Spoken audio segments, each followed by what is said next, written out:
Thomas the Tank Engine puffed happily along his branch line with Annie and Clarabel.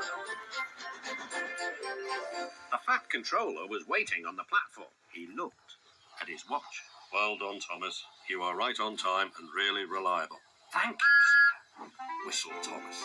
Ooh, right on time and really reliable, hummed the coaches.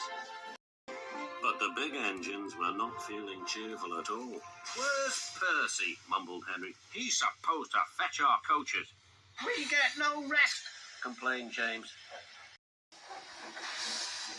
He edged angrily onto the turntable and spoke rudely to Henry. What's the matter, Henry? There's no rain today. Stop worrying and do some work instead. I'm not afraid of getting wet anymore, puffed Henry. Anyway, you look silly enough to be a clown. You should be in a circus. Oh, whistled Percy, so you've heard the news. What news? Grunted Gordon. About the circus. Percy, what are you talking about? The circus has arrived, explained Percy. I've been shunting special trucks. The Fat Controller needs your help too. The engine soon forgot to be tired and cross. Until it was time for the circus to leave. Then Gordon and Henry were cross all over again when James got to pull the train away.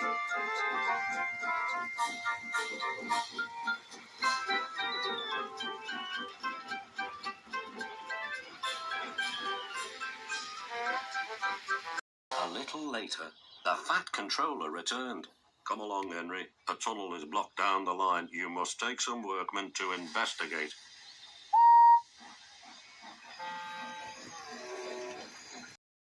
Pushing trucks, grumbled Henry.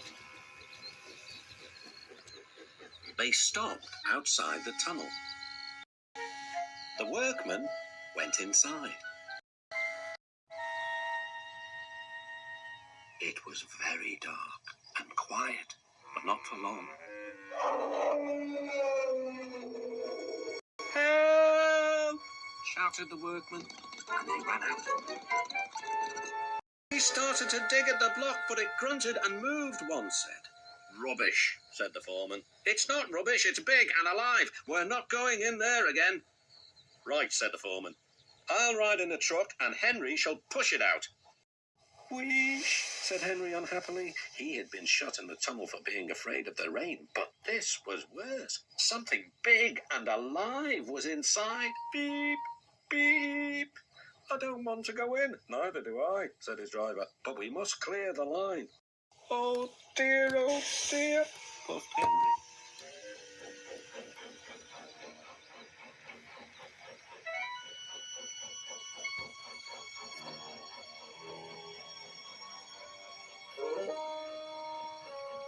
Then there was trouble. The block was indeed alive and very strong. It began to push the train backwards. Out of the tunnel came Henry.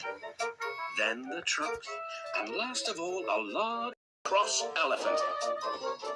Well, I never did, cried the foreman. The workmen gave him some cake. He drank 3 buckets of water and was just about to drink another when Henry let off steam. Oh! Cried the elephant. Water went all over Henry. Poor Henry. The elephant and his keeper were soon reunited, but Henry was most upset. An elephant pushed me. An elephant pushed me. That night, he told the other engines all about it. Gordon and James felt sorry for Henry, but still teased him. First the rain, then an elephant. Whatever will you be afraid of next? Never mind, Henry, murmured Thomas. I think you were brave today and really reliable too.